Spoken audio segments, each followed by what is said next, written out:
Good morning, everybody. Welcome to another Cars and Coffee with me, Kenny Brown.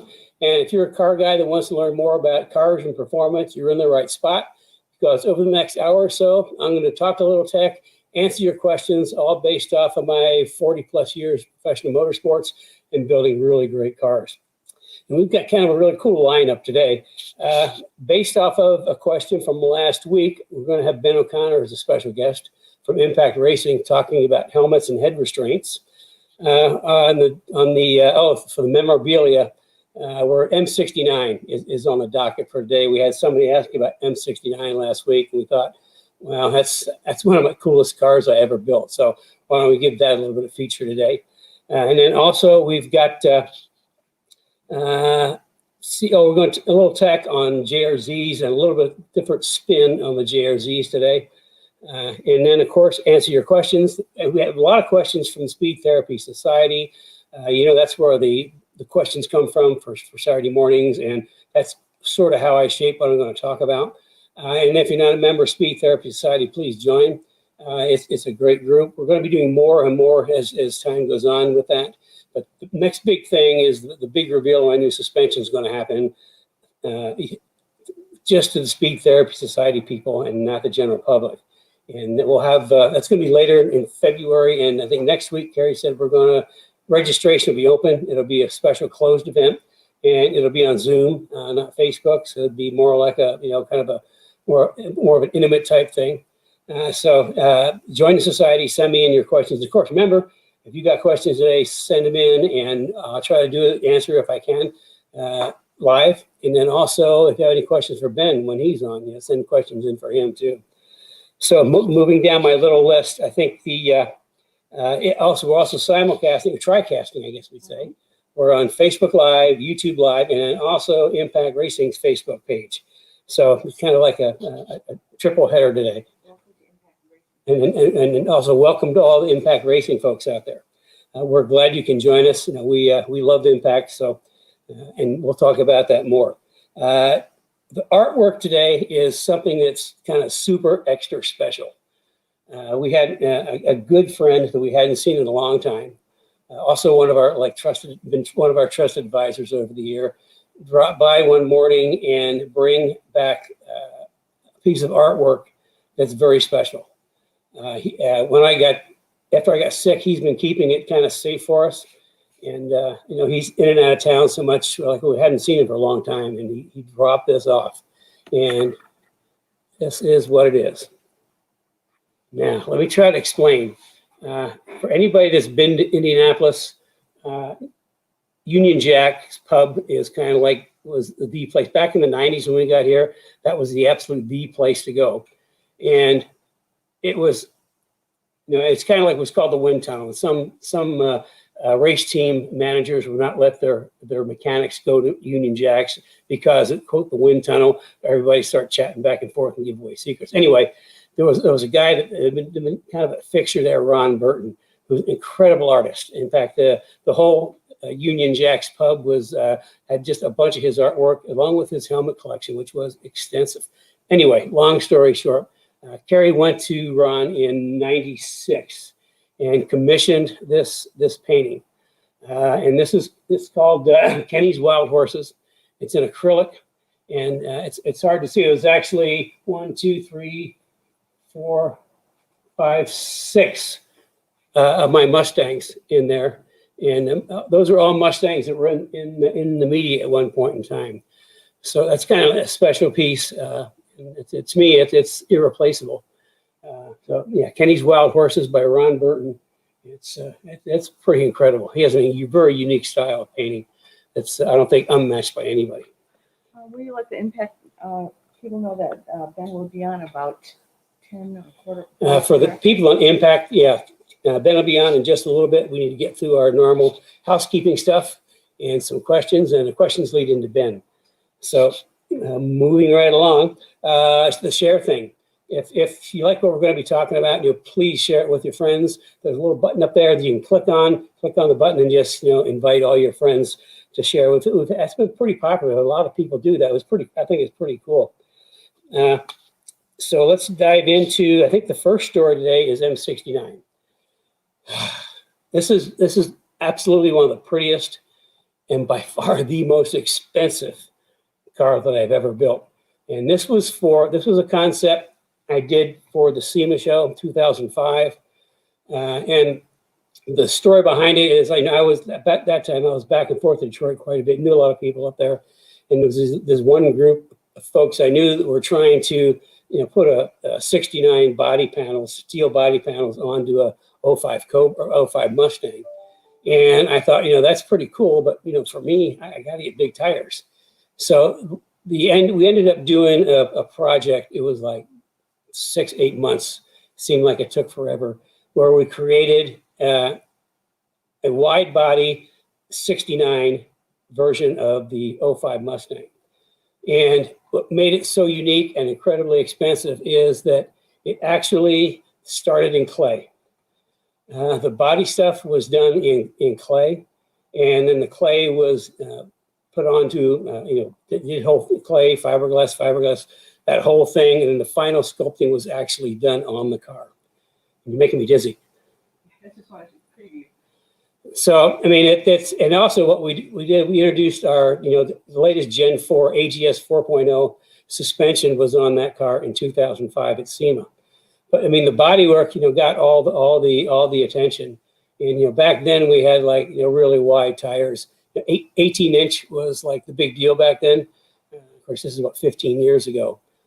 So we got super wide 18-inch tires, and you can just see by the front fenders how much we added to the body. If we could go to the next slide. And looking at the back, I mean, if you take a good look, you can see kind of where the tail lights end and where the body keeps going out.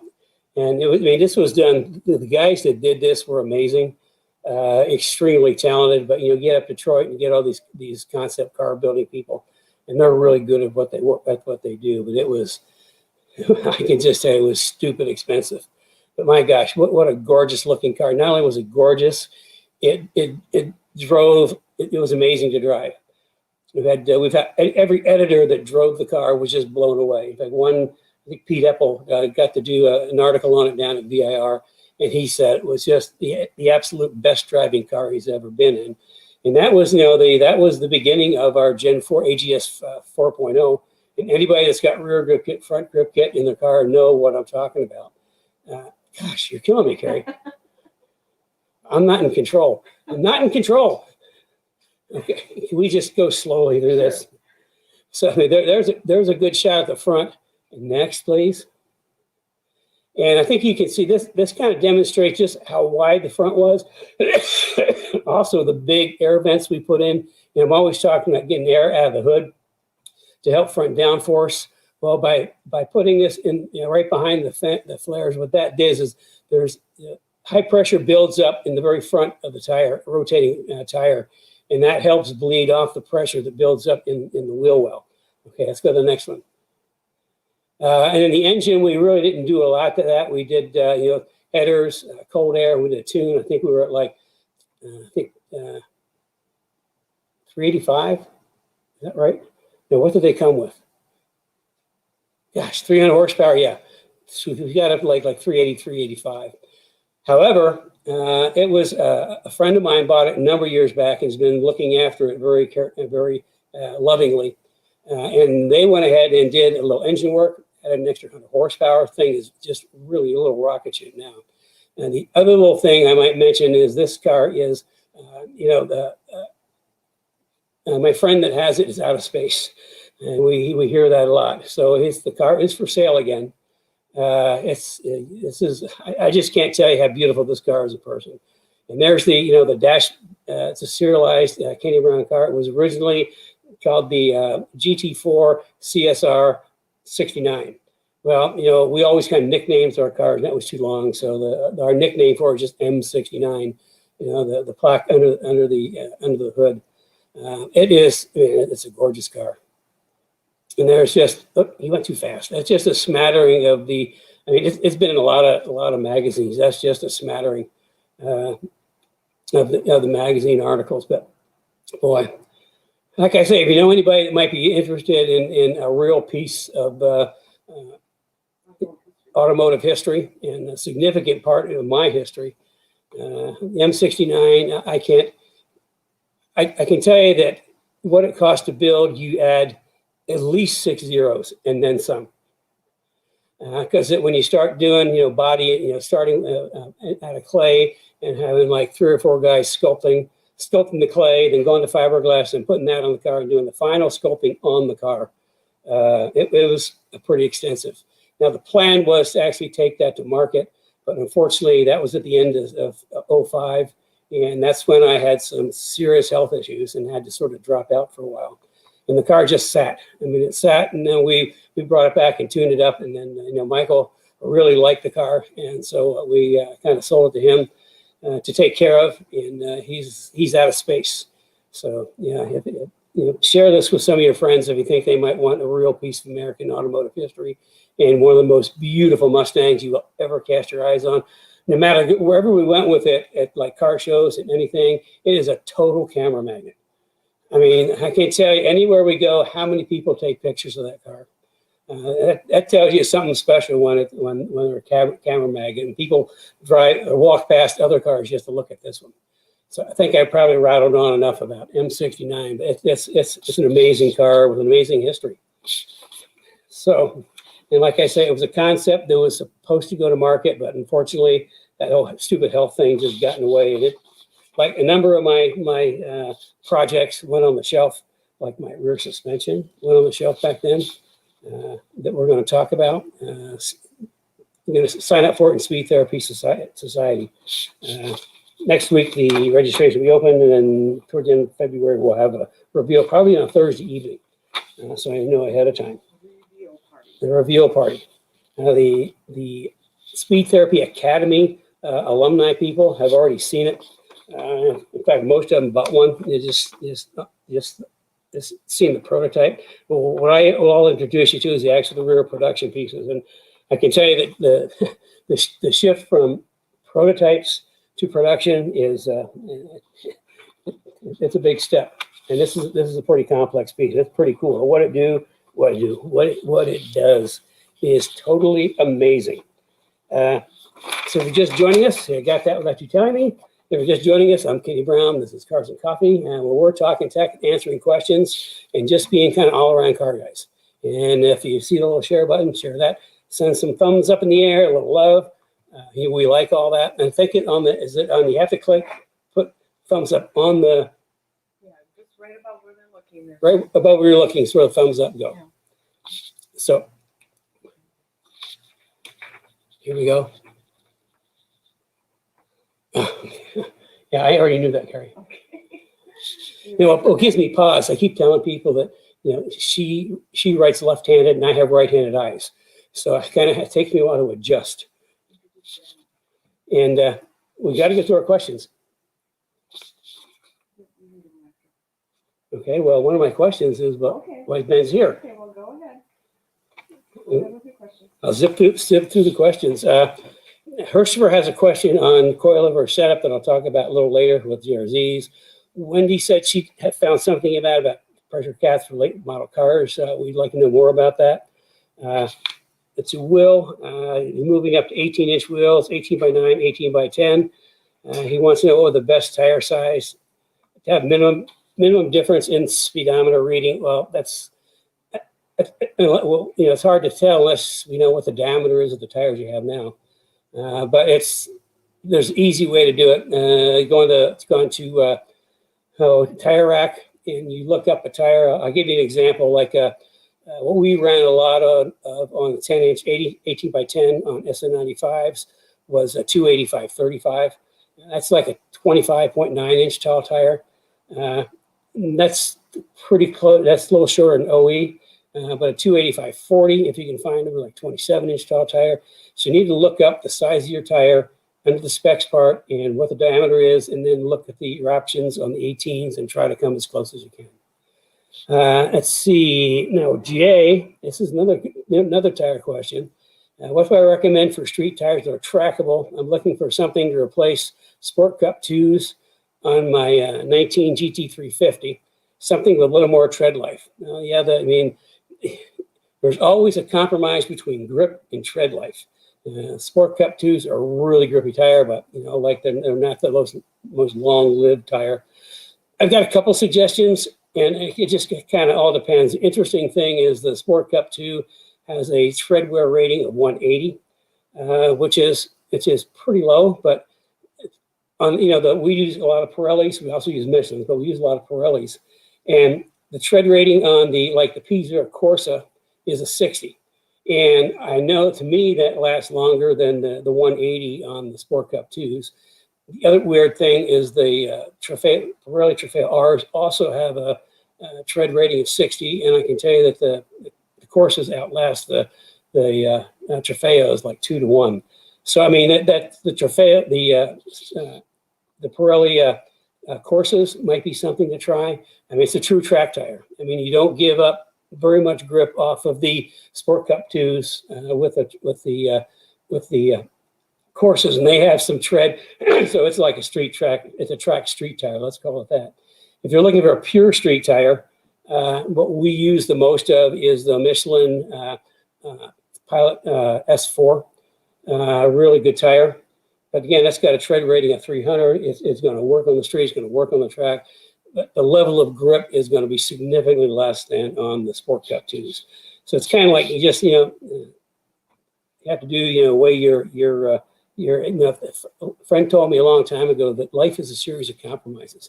And, when it comes to cars, that is pretty much it. Let's see, Dan wanted to know, off topic, some of us who do work on our own cars, where are bolts that can be used once? And where are the bolts that have only been used once in the chassis and maybe the engine? Well, I can tell you there are a lot of them. And what I mean by bolts that are used once, there's something that Ford has gone to of late called a torque. Just dropped right out of my head. Yield to torque bolt. And to give you an example, we just put new cam bolts on Cliff's engine, and the yield to torque was you torque it to 30 pounds plus 90 degrees. And because the torque is stretching the bolt to a specific rate, they're throwaways. The best thing I can tell you is just refer to a manual, workshop manual. I know on the suspension, we don't worry about that because we pretty much replace all the factory hardware with grade 8 hardware. So, I mean, there's a lot of them, I can tell you that. But you're going to have to just, if you're working on something, find a manual and see which bolts are torque to yield. I think somebody once told me if it's gray, you throw it away. I don't know if it's true or not, but I thought that was kind of clever. Let's see, Oscar. It's another good one. Oscar is a 2003 GT convertible. He wants it to go faster, how to do it, and do it economically. Okay, we're getting into this compromise thing again. Economically and speed sort of don't go together. I think you want to change that from economically to cost effective. Because when I was a young lad and doing cars back in the 60s and 70s, I always went to Charlie's Speed Shop. I mean, speed shops were the place to go back then. Not only did they have the parts, but it's kind of like everybody kind of gathered and chatted. But they had a great big sign up on the wall. It said, "Speed costs money. How fast can you afford to go?" And I can tell you that stuck with me, and that is as true today as it was back then. However, there are cost-effective things you can do to improve the performance of your car. That's something that if you want to set up a 15-minute consult, I'd be happy to talk to you about it a little bit.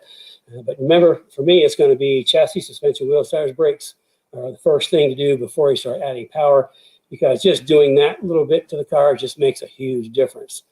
And I'll have a good example of that next week. I'll tell you about that in a little bit. Okay, now, this is Gary's question, which is a holdover from last week. And Gary asked, he said, helmet recommendations for first-time track day driver. Well, I can tell you from my perspective, whether it's a first day or an advanced driver, the helmet recommendations are going to be the same. The only difference is budget. Because, I mean, you got to keep the noggin safe. But I know somebody knows more about this than I do. And he is our special guest today, Ben O'Connor, who we have known for ages. In fact, we first met Ben when we started working with Bear Brakes, I think back in the 90s. But now he's an Impact rep with a great company and great products. So if we could have Ben join us. Hey. Hey, everybody. Good morning. Hey, how you doing? Thought I would join you in the meeting here. Kind of wearing something a little stylish here. This is a helmet from the 2013 Indianapolis 500 that's been autographed by the drivers there. We'll use this to kind of go over a few things today too. We'll probably need to back up so everybody can see it. All right. That just messed my hair up there. It's called helmet hair. Anybody who's ever been on track knows all that helmet hair.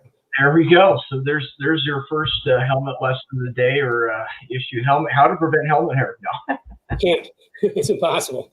Yeah, it is impossible. Yeah, I've been doing that a long time. It is definitely impossible.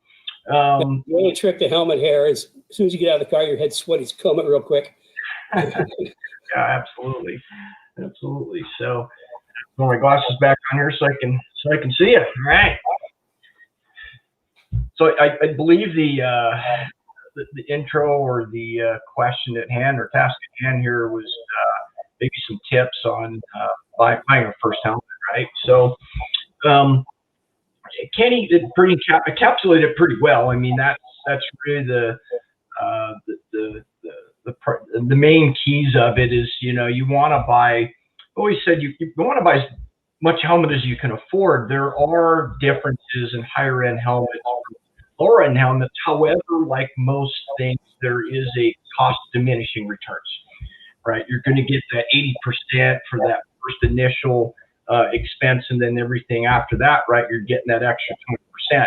In the world of helmets, from the entry level, at least with ours, throughout the all the way up to the top level stuff, in terms of impact resistance, right? You're going to get equal performance and protection as far as that goes, right? There's no huge benefits to going with a $1,600 carbon fiber helmet versus a $400 fiberglass helmet. However, there are secondary considerations that come into play when you're looking at a more expensive helmet like that. Some of it may just be features, maybe as simple as just cosmetics. The cosmetics takes a little bit more to manufacture, so the cost comes from that. The look of the helmet, you know, in terms of carbon fiber, but one of the biggest things is weight.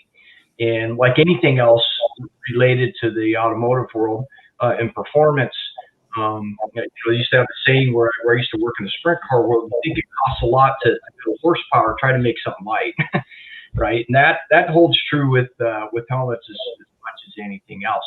But there is a benefit to having a lightweight helmet in that it helps prevent, you know, secondary injuries. You want to prevent impact type injuries with the helmet, of course.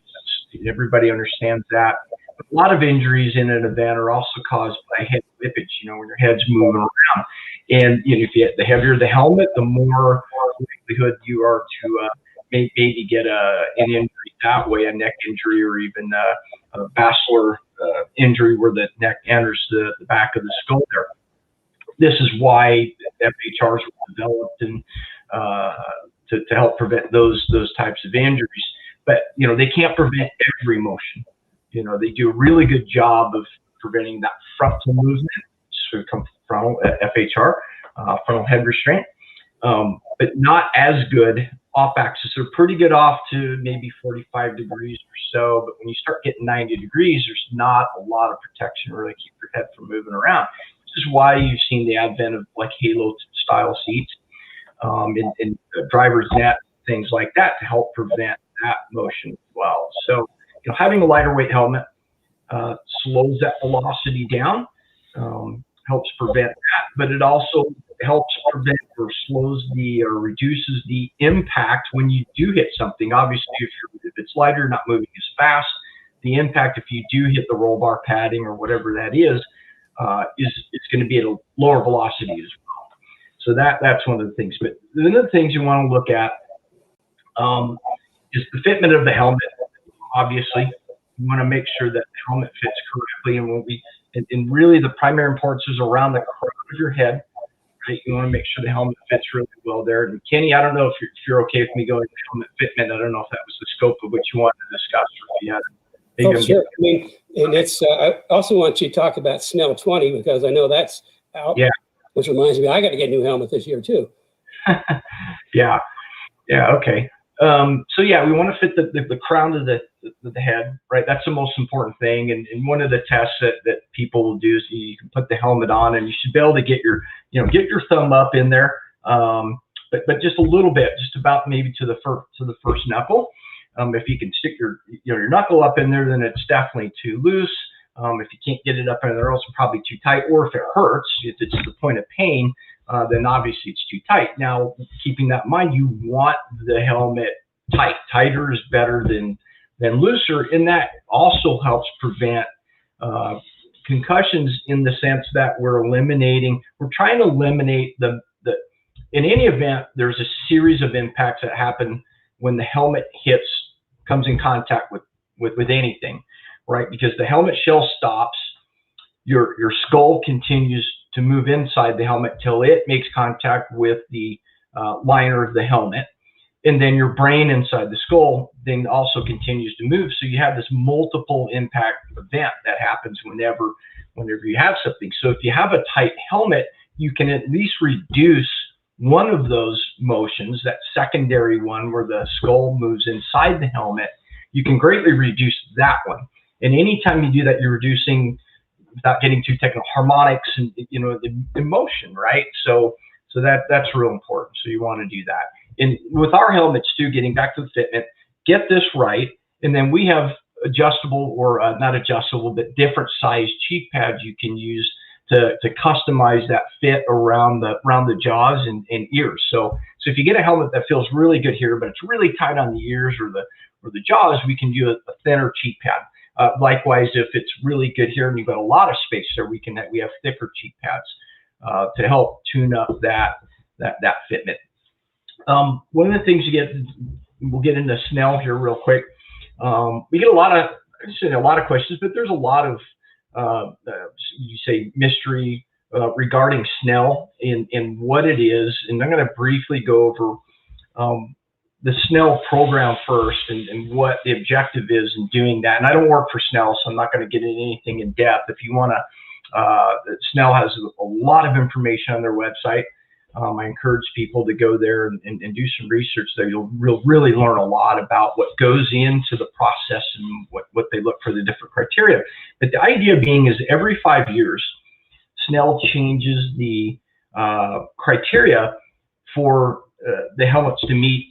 They change the standards that they must meet, right? Every 5 years. The idea being that the helmets get incrementally safer every 5 years. So technically, and this isn't 100%, but in theory, the helmet that you would buy today in 2020 helmet would be, in theory, safer than a 2015 or 2010 or 2005. And this is one of the reasons why the sanction bodies have adopted a policy of only allowing typically the current Snell and prior Snell versions. So if you go to the track and they say, hey, your helmet's no longer allowed to be run, that's why they're following Snell guidelines, which is wise, just to ensure that you've got the most current technology. But also, helmets they don't wear out in the sense like tires and things like that, but they are largely composites. In those composites, you're dealing with fiberglass and resins and things like that. They can harden or dry out and change, and you've got styrofoam and liners, and that stuff can degrade over time. So it is a good idea to change the helmet periodically anyways, depending on what you're doing. Now, in certain sports like off-road, they replace them a lot more frequently than they do in other sports, just because of they get a lot of debris and damage to the helmet that way too. So if you've got a nick on the helmet or something like that, a big chunk out of it, and then you definitely need to replace it, right? So that's the real big deal. And for manufacturers as us, we have to meet that challenge every 5 years, and it keeps us going in developing better products for the motorsport industry.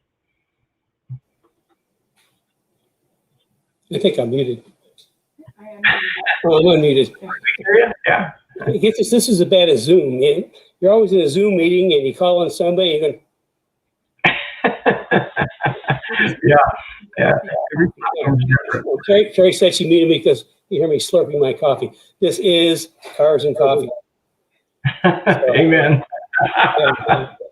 But why don't you give just a real brief summary of the head and neck restraint and how important that is?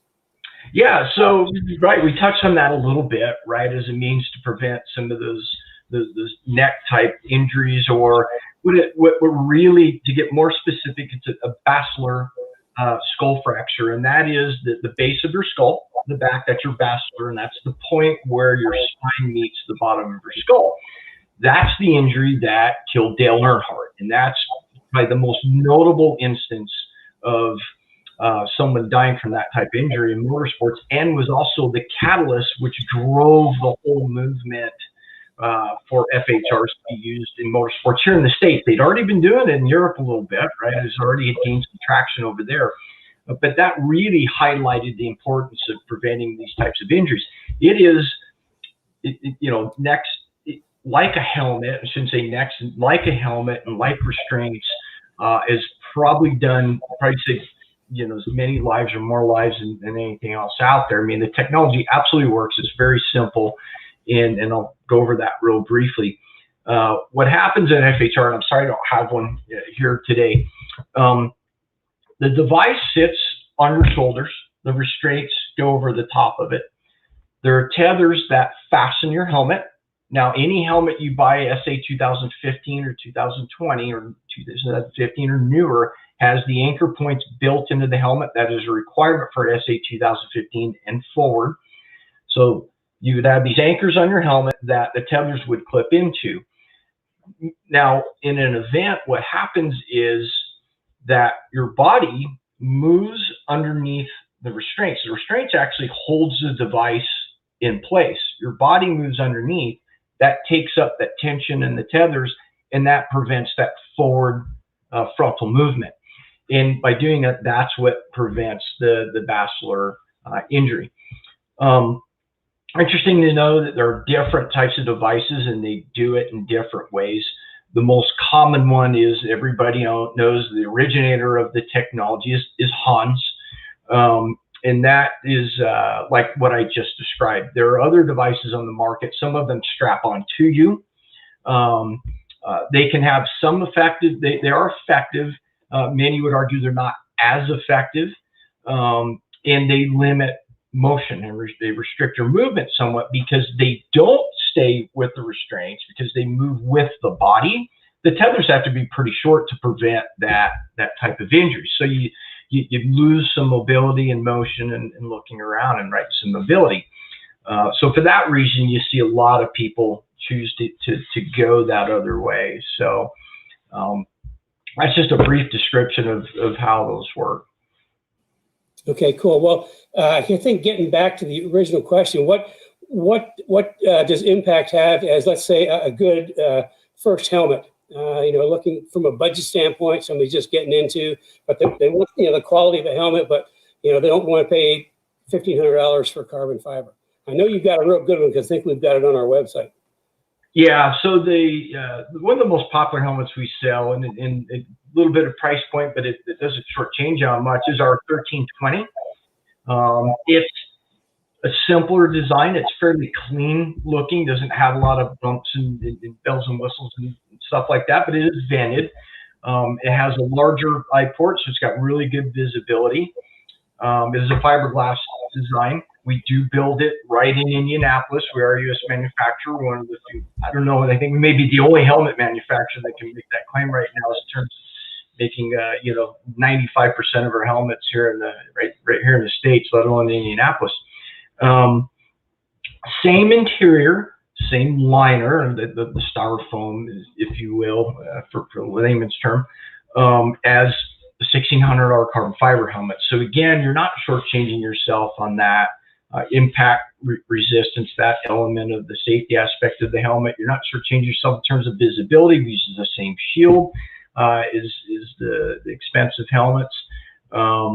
and comfort. The liners that we use are really plush, fire rated interior, unlike anything that you're going to find in any of the other brands. And it's for that reason we get a lot of repeat customers due to the comfort of the helmet. Many times people will comment on how comfortable the helmet is. Now yeah, you mentioned ventilation. I think it's all gone now, but somebody asked about ventilation because it's hot in Phoenix. Yeah. Well, I'm in Phoenix, so I can relate. Yeah, the ventilation is good on that. Now, one of the things that, and this is really becoming really popular. It's always been popular in off-road, but it's becoming really popular now in all forms of motorsports is a forced air helmet. And that's where you take, you'll take a standard helmet and maybe there's an addition of a side air piece on here. I mean, it almost looks like a vacuum cleaner outlet, or on top of the helmet, or like our helmet, the design that we originated, we do it offset a little bit, and that's for roof clearance. You have additional roof clearance. It's a game changer. Anybody that's been on track a lot, in a hot environment in the summertime, and certainly in race cars, we get very little insulation. As we know, the interior temperatures can get really high. Having fresh air pumped in the helmet is a game changer. It really makes a big difference in terms of comfort in keeping your head cool, which again, that's one of those other secondary safety aspects, right? The best way to prevent injury is prevent an event from happening, and the best way to prevent an event from happening is to be on your game, be alert and comfortable, and all of that, right? So you can concentrate on the task at hand, even if it's subconsciously. If something's bothering you, that can distract you from being focused on driving. So real important. So anyways, yeah, forced air is awesome for that. But all of our helmets are vented. They all have vents in them for that reason, so they can keep the driver cool. Question on belts. We may have to have you back on that. 3 inches versus 2 inches. Really quickly, I'll say 2 inches are every bit as strong as 3 inch. I prefer 2 inch because they work on the Hans and they're easier. But I think we might have to have Ben. Actually, Ben did an entire master class on safety and went all through all the different types of harnesses and belts in our Speed Therapy Academy. And do we got time? Yeah. Okay. Why don't you throw it a quick answer for? Here's the question: what are your thoughts on 2 inch belts? Are they as safe as 3 inch? They look like they would be. Okay, thanks. They look like they would be easy to adjust, being narrower. I'm considering a 5-point cam lock, shoulder mounts. Yeah, Ben can answer that, and I can say I think we've got those on the website. If not, we can get you hooked up. But go ahead, Ben. Yeah, of course, the last part of that question, affordable, is typically a relative term, of course. Again, we manufacture everything right here in the States. All the restraints we manufacture right there in Indianapolis. Cam lock restraints from us start around $299. 2 inch, I could speak for an hour on 2 inch alone, but I'm going to run through this real briefly and kind of go over the premise of it and why it's preferred and why you're seeing it. We used almost exclusively in some forms of motorsport. NASCAR, it's a requirement. You have to run 2 inch. Can't even show up with 3 inch. And here's the brief synopsis of why that is. The idea of it, when it comes to being restrained in a vehicle, the focus is on the hip more than anywhere else, and it's because it's the largest load carrying capacity part of the body, for one, but it has to be restrained properly because things happen during an event that can cause the hip bones to rotate, which can create spinal injuries. There are also instances where if the belt gets up too high, it can create internal injuries. If it gets up over the top of your hip bone, then the iliac crest, to get technical, then that can get in your stomach, and that really is one of the primary functions of anti-sub belts, which a lot of people don't know. That's really what they're about. So the 2 inch restraint, what it does is helps keep the belt below that iliac crest, for one. And again, that helps prevent that internal injury from it coming up over the top of the iliac crest, but it also helps prevent pelvic tilt in a forward motion event. to prevent lower back injury in an event like that. The other side benefit is that you can absolutely get a 2-inch belt tighter than you can 3-inch. And the reason being is, if I'll try to do it and show you here on the camera, but if you imagine, let me see here, right? If you take your hand, right, the full width hand, and set it in the cup of your hand, to push it down in there, you've got to distort your hand to get it to sit down in that cup. Now, if you pull in a finger, take the 3 fingers in there, you'll notice that immediately it sits down in the bottom of the cup of your hand much easier. And that's the same premise with the restraint. By going the 2-inch, it's already down in that hip pocket, the ilium of the hip bone. And that just allows you, because it's already closer to the surface, tighter to the body, and you don't have to distort the belt, you can just get them tighter. And having a tight restraint, that Kenny will attest, is paramount to safety, particularly in the laps, because again, that keeps things from moving around. Also, again, that large load carrying capacity of the body, it's what keeps you anchored in the seat. Even if you run a loose restraint shoulders, if they're wonky for some reason, having a really tight lap belt is really going to help in those situations. You want the shoulders to be proper, of course, but you can get away with more that way than you can the other. You want the laps proper, you want them good and tight, whereas the shoulders, if they're a little loose but your lap's tight, you're probably going to be okay. The other way around, there's a lot more likelihood that you're going to get an injury.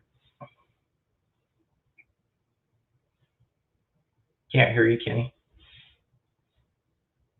Kenny, your mic's off. What are you just talking about? But yeah, I was saying that our producer kind of asleep at the wheel over there. Yeah, I've been using 2-inch belts since forever, before they even popular. I just like them a lot more. I'm not a big guy, and they just seem to work a lot better. How did you actually get going in this whole industry? Because I know we met when you were at Bear Brakes, which is seems like years ago. Yeah, you know what? I am a lifer for sure. I got into the sport through my first car, the original sport compact Volkswagen Beetle. Got one when I was 16 and immediately started working on it. But I'd come up racing BMX and all that stuff. My father's mechanic and a racer, boat racer.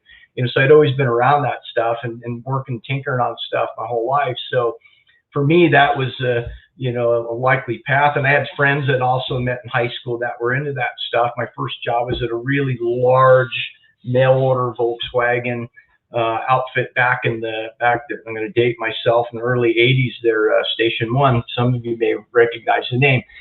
And then, but from there, I've been, in the industry the whole time, typically working, places for long periods of time. I've been work for Klein Engines, where we did sprint car engines and, drag race engines, high performance stuff. That was a really cool job.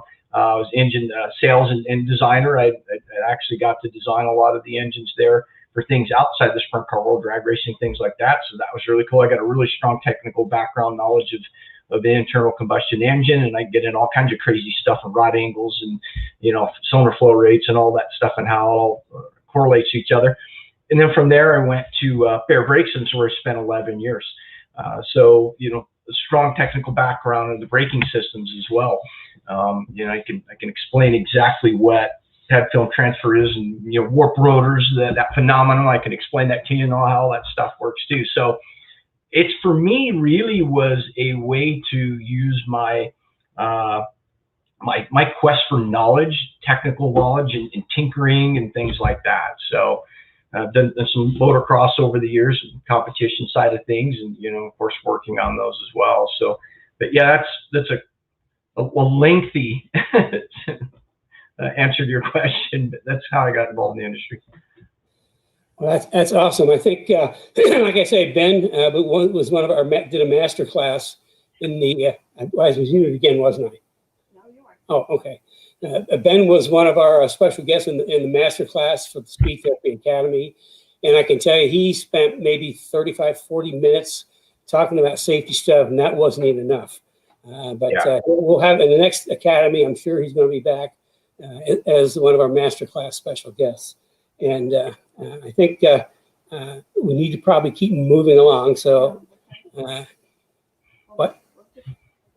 Oh, so I'm going to say thanks so much. You know, we've been friends for a long time, and you're a wealth of knowledge, and we really appreciate you coming on this morning. So again, a big hand round of applause for Ben, everybody. Right on. Thanks. I appreciate it. I'll hang in the wings here if something comes up. Let me know. Watch the rest of the Thanks. All right. So yeah, if they have questions for Ben. So if you got any more questions for Ben, we're kind of, well, we'll run over. We always run over, so that's not a problem. Send them in. I saw a couple of questions come up. Herschel wanted to know if I was going to watch the 24 Hours of Daytona. It is already programmed into my DVR. So it's you going to watch the 24, Ben? Me? Yeah. Yeah, I'll catch a little bit of it here and there. My biggest problem is I'm not a good fan. I want to do it, so I watch that stuff, and all I can think about is being there doing it. And I can't sit still, as probably people probably noticed just from this deal. I move around a lot. I've always got to be doing something, so I'm not a sit on the couch and watch TV thing. But that is one of the races that absolutely pop in and out of, you know. For those 24 hours. And I love the machines. I mean, I just think they're the most incredible, some of those incredible vehicles on the planet. You know, I like the most extreme aspects of motorsports. I think, like most people do, you're attracted to top fuel dragsters more than you are, you know, some of the other stuff. And, you know, but I appreciate all forms of motorsports. So yeah, no, definitely. Yeah. Okay. Well, thanks. I have it a VCR, DVD, VCR, whatever it is. I programmed it into my cable stuff, because I don't have time to sit and watch it. I just don't. But I'll be watching it for the next week. Kind of pop in and out, you know, and watch a little bit here, a little bit there. Try to keep up with it. But I can tell you, it's kind of like bittersweet watching that, because up until I had my health issues in 2005, I was at the 24 Hours of Daytona every single year. I worked for a lot of different teams in 24 hours. And if I didn't have anybody to work for, I would just be there kind of hanging out with people I knew. And somehow I'd always end up finding something to do. But yeah, really, I kind of miss it. I think, a real quick story. One year I was working with a team, it was a prototype team.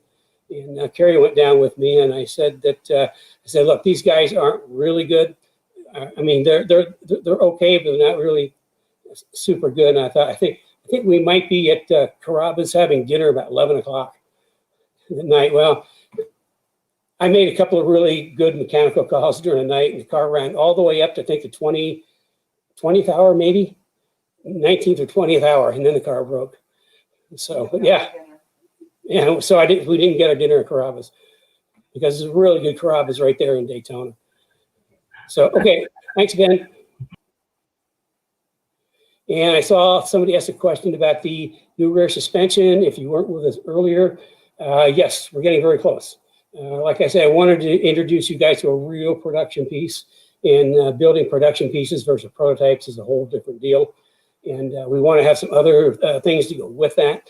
We will be opening registration. It's going to be a closed event on Zoom, so more like, you know, more intimate on Zoom, and it'll be either the last or next to the last Thursday in February, I think.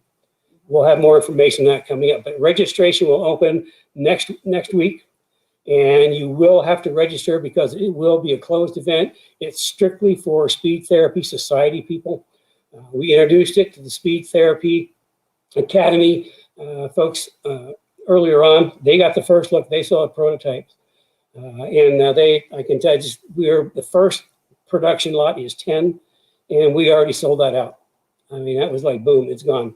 So we're going to be building it because of the complexity, and you'll see why we're going to be building with lots of 10 initially, and then as we get, you know, a little more volume up, then we'll probably increase that. But so I should say probably the deposits are open for the next 10, but you don't even know what it is yet. So anyway, have to be a member of the society, and it will be a closed event. So moving along, we're almost running out of time, but not really, because I go long all the time. So what we haven't got to yet, we've got to Ben JRZs, and this is a little lead into here, and you'll see why. Everybody knows I have asthma, and it's drizzly. It's been cold and drizzly and rainy, and it just kills me. I want to show. We did the strains last week, and we've got kind of a special set of JRZs this week that are going out to Paul. And the question I think Carrie posted is, are JRZs just for V8s? And the answer is no. Paul's got a V6, I think it's a 2012 V6 Mustang, that he's actually going to be a special guest next week to tell us about his adventures of the V6 Mustang and running against V8 Mustangs, he's got kind of a cool story. But anyway, he's got a rear grip kit and front grip kit. He has some okay shocks and springs, but he's doing a whole banana. He's moving up to JRZs and the new rear suspension. He was one of the first 10. And what I wanted to show you, of course, with the JRZs, we do the same thing as the strange I showed you last week. We've got the torsion release bearing, we got the main spring, the spacer, and then the helper spring. And then with the JRZs, you get this cool little adjuster on top. And then on the front, it's pretty much the same thing. And you get coilovers from me, and they come just like this, come pre-assembled, and I put an initial adjustment in them. You see, this is a single adjustable, so it's got rebound on the top. And first of all, I asked a question about adjusting single adjustable shocks, and that's like way too big of a question to try to do just on Saturday morning. I know we talk about that in the Speed Therapy Academy, and shock adjustment. It's sort of like an art, magic, and guessing all at the same time. When you get shocks, I give you an initial adjustment, sort of like a base adjustment, and then along with that, there's a little nifty packet of stuff comes with JRZs. It's got my setup sheet on there. I don't know if you can see it or not, but it gives the springs, spring rates, and the initial adjustment, and then a little bit of a tuning guide, like 101 tuning. This is kind of unique because it's a V6, or it's a track car. So I dropped down from the 650 to a 600. We'll see how that works. If it's a little too much spring for them, we can always back that down to 550. But I want to see more spring you put in the Mustang, the better they turn, the faster they are. And typically, with a live axle car, if it's a 600 front, I'm looking at 375, 400 rear, depending on a whole bunch of things: wheel size, tire compound, horsepower. I always do the front springs and then make an adjustment with the rear springs and how I want the car to work. Well, for this particular car, I don't know if you can see that or not. Front spring rate 600, rear spring rate 600. We'll talk about that when we talk about the new rear suspension. So you run the same spring rate front and rear, which is exactly what I do on my IRS cars, my 99 to 04 Cobra IRS cars. We'll run the same spring rate front and rear. If the front's too low, the rear might be 25 pounds higher in the back, but IRS cars will spring in the same front and rear. So here's the live axle Mustang with spring like an IRS car. You'll find out about that when we do the reveal. Something else, when we get this, you see a nice little kit. There's a little spanner wrench, and see this little packet with a little blue thing in there? It's a little extra I throw in. The adjuster knobs on the top, now you have to take them off to take the shock off or install it. I don't know if you can see a little tiny, itsy tiny hole. There's two set screws that hold the adjuster knob on, and they are a 1.5 millimeter set screw. Now, aren't too many people have 1.5 millimeter in the toolbox. So what I do is I include a 1.5 millimeter Allen, and that little blue paper on there is, I got really tired of going to my toolbox and digging through all my Allens to come up with the right Allen for JRZs. And I finally said, I'll just put this blue tape on it so I can find it right away. So, and it's also because it's so small, it makes it tougher to lose. So I just automatically, for the 1.5 millimeter Allens that we send out with the JRZs, I flag it just like I do my own. So, and then of course, stickers. We've got all the strange stickers. They're the iBox stickers for shocks are in the bag. You can JRZ stickers. And this is the cool thing about JRZs. They kind of come with this two mats on the top of the box, which are really handy for your bench. But I keep telling you about these are kind of built to order. Well, this set was hand built by and tested by, okay, you guys can see that here, see that signature. Maybe wood, huh? Maybe wood something, but it was signed off by, this has to be BB.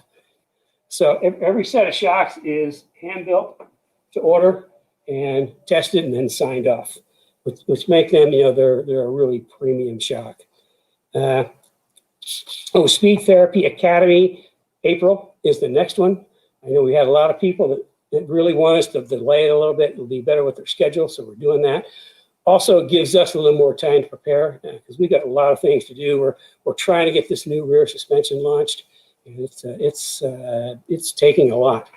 So with that, I see her maybe picking up her computer and coming up here to talk about questions. Oh no, she's answering a text. No, it was an email. Well, we don't have a lot of questions today. No, not a lot of questions. Yeah. Well, I answered a bunch during the show. So let's see. Kobe has another question, and this is a long one. I'm going to put it up so you can see it, and I'll read it up. Or do you want to read it? Do you want me to read it? Where is it? After 900,000 plus hard miles, my LSD finally failed. I'm guessing that's limited slip differential, Yeah. and not a GM LS motor. Failed in my S197. I just had it replaced with an Eaton True Track. Just driving it home from the shop, it feels different. Is there any break-in period I need to be aware of? Is there a learning curve involved? I heard it significantly improves handling over the stock LSD. Yeah, the True Track is torque sensing. We use you made a good choice, by the way. We use Torsons. We used to use Wave Track, but we can't get them anymore. We actually use True Track in our on the 9-inch rear ends for S197s that Strange builds for us. And what it is, it's a torque sensing differential. And what I mean by that is, you know, if you have an open differential, you put your foot down, you make a black mark with one tire. I mean, that's the way it used to be forever. And then they go to positive to a posi traction, which in essence is a series of clutches which rub against each other. And they help to make both wheels turn at the same time, but they will wear out. The thing about torque sensing is it's got a whole bunch of like worm gears and planetary gears in there. And in short, long story short, is they actually adjust. They send the torque of the engine to the tire that has the most grip. So, which is kind of opposite of a normal posi. So whatever tire has the most grip is what's going to get the torque. So, and, you know, in the extreme example, you could start on one wheel on one tire on asphalt, one tire on gravel, and hit the gas. And, you know, the tire that's got the most grip is going to get the most torque. So, so as far as, you know, it feels different because it's the back of the car is working different. And you're going to find if you drive it on track, it's like, whoa, this really helps a lot. It really helps you on corner exit. Because again, you're waiting for the axle to settle. Traditional like positive traction unit, you got to wait and wait and wait because if you get to the gas too soon, the outside tire gets overloaded and, you know, the car gets loose in the back. With a Torsen or the Eaton, you don't have to wait quite as long because it's going to adjust the torque. Now if you have a rear grip kit 1 with the lower rear roll center and the adjusted geometry, you don't have to wait as long because, you know, the car's not going to roll. You're going to be able to get to the gas sooner. So I mean, having that type of differential is a big plus. I think it's interesting you notice a difference because I just drive cars and, you know, I've always driven them with torsion, so I don't know that it's been so long since I drove regular. I don't know if I can tell the difference. So that is it for the questions. Calvin did mention when Ben was talking about the helmets and you were talking about helmet head. Yeah. He said you could shave your head. Well, that always works. Then you pull the helmet off. You got glisten head. Okay, we do have a question from Annabis that just came up. JRZ R1 compared to, I think it's Maximum Motorsport JR1 coilover, stock rear location versus true coilover. 285, 40, 18 tires. Does true coilover need bracket upgrade? That sounds like almost a 15-minute. Yeah, it kind of sounds like a 50-minute. I can tell you in the shortest amount of time. I mean, the JRZs are a European shock. Their primary business is very, very high-end racing shocks in Europe. They are, they build like $10,000 racing shocks, not a set, a piece. So they are really high-end. And the way I got associated with JRZ is back in 2011, and my late son Paul in the World Challenge. He was, obviously, for those that know, he just dominated the series. And one of his keys were two keys. One was the brakes. And as you people that follow know, we've actually brought those brakes back in a dramatically improved version, the Pro 4R race brakes we have. That was his brakes for that championship and the JRZ shocks, which I was really amazed. I mean, Paul had amazing racecraft, and he had a tremendous skill of being able to use the curbs. Now, curbs in racing, they can either be your nemesis or your friend. If you know how to use curbs, you can pick up time. If you don't, they can upset the car. If you have a really good set of shocks with really good valving, you can use the curbs. If you don't have a really good set of cars, the curbs are going to upset the car. The JRZs he had, they were the motorsport shocks, were just exceptional. It's just an exceptional race shock. And talking with them, I think his were like $10,000 a set. They're like the cheap motorsport shocks.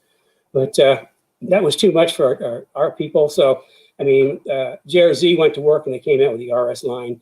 It was not just Mustang. It covers everything now, which essentially European level race shocks kind of brought down to a price point for the club and track day people. There's a lot of other shocks that are made in the United States that, are, I wouldn't say that they're good. There's a lot of good shocks out there, but the big difference with JRZ is, their lineage and their heritage. They go back a long time. It's all race shocks for the street. And I know some of the other shocks, as far as a true coilover versus a pretend coilover, we used to actually make our own coilovers way back when, before coilovers were. Been using coilovers for 25 years, and we used to get the sleeve and drop it onto the Bilstein and the Conies and turn them into a coilover. Obviously, we don't do that anymore because we've got coilovers for S197 and Fox S197, S195, and 550s. We've got coilovers for all of them. But I prefer a true coilover because the body and everything is designed about that. As far as brackets for the coilover, for these JRZs, we don't need a bracket in the back. They retain the OE type bayonet mount. And then, as I talked about last week, on the bottom, we don't use rubber bushing up against the body. That's Delron, because you're putting a lot of load right into that point. We do use a really hard rubber on top to get some dampening, but we don't have to shift over. I mean, we have same thing with our strange. We retain the bayonet mount, so it's just easy. Just bolt them in. Okay, just want to make one comment. We have a ton of viewers that view the replay, and I just want you to know, the replay viewers, that if you have a question from any of the Cars and Coffees, or especially the last one, just put it in the comments and we'll follow up with you. We view those a couple times a week just to make sure we're catching everybody's questions. We're also sending them in, if you're in the Speed Therapy Society, you can send your questions in through there. Mm-hmm. So I think I got through everything. Next week, I'm all the way down to next week. Speed Therapy Academy starts in April. I said that the last or next to the last Thursday in February, we'll do the reveal on the new rear suspension. It's going to blow your minds, especially when I tell you how good it works. So with that, I'd like to thank everybody. Left-handed signs. You're on left-handed signs again. Oh, thank you. Thanks for all you impact people. You had that. Never mind. So thank to our viewers. I really appreciate you guys being here. Share if you like what I'm talking about. And thanks for the impact people for being here. Thanks for Ben especially for imparting some of his knowledge. And for those that sign up for the Academy, you're going to see him again doing a full explanation of safety in the Academy. Next week, pros and cons of V6 versus V8. It's kind of going to be the discussion. And we already saw Paul Shocks, and he's actually going to be a customer spotlight, talking about his experience with Kenny Brown suspension on his V6, and it's kind of a chuckle. I had a good time talking with him. So with that, look forward to seeing you next week. Remember, register for the reveal starting next Saturday. Next Saturday. And with that, send in your questions, and it's been a great day, and we will see you all next week.